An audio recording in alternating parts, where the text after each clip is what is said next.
Whoa. King D4? Winning King of the Hill, but probably losing Fischer random. Even just BC is game over. Yeah, that king is just going to be hunted. Rook H4, Queen. Yeah, all sorts of checks. Goodbye. Oh my God, is this curtains? Can Magnus extend the game? Yeah. Right. Can't he play King C3, and then once the capture on D1 and capture on C6 happens, he claims I have a bishop and one pawn for a rook, and that should give some chances at the very least to survive. Bishop C2 or something like that.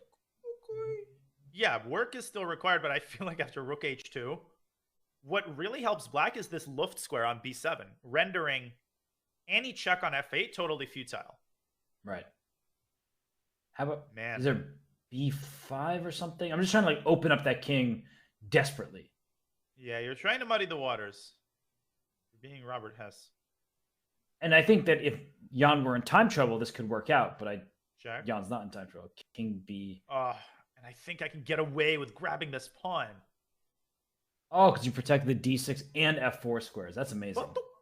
And if C6, oh my God, look at this line. So here you might say, oh, Black can take on C2 and get into a winning pawn endgame, but White has the intermezzo CD. So King D4 played. Oh my God. What is Magnus doing? This just loses on the spot. And he's going to take the knight, BC6, and Jan Nepomniachtchi. He comes back from what many would have considered the dead.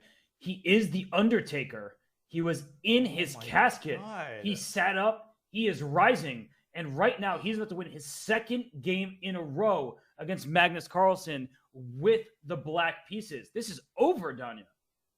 And with 11 minutes still on the clock, the strategy that he formulated before the second game has worked to perfection. Magnus is reeling. He is not himself. And the situation is more desperate than ever. If he moves his rook, he allows the check on D2. And Robert, if he doesn't move his rook, then he loses all of his pieces. I think he's going to resign in this position. And look at Mag. I mean, he is just beside himself. His confidence is in shambles. I mean, Jan Nepomniachtchi, everyone said, oh, he can't play against Magnus Carlsen in the World Chess Championship 2021. That may have been the case, but look at Magnus right now. He is just getting blown off the board. Rook H4 ends the game because if the king then drops back to C3, you don't even take the rook. You go rook to C4, and you win everything. You mop the entire playing field here. You take all of White's pieces. And Nepo gives that check.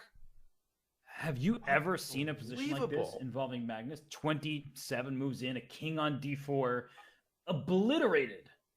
This is Fischer random, yes, but I have never seen Magnus lose in such one-sided a fashion. I mean, this was just so one-sided.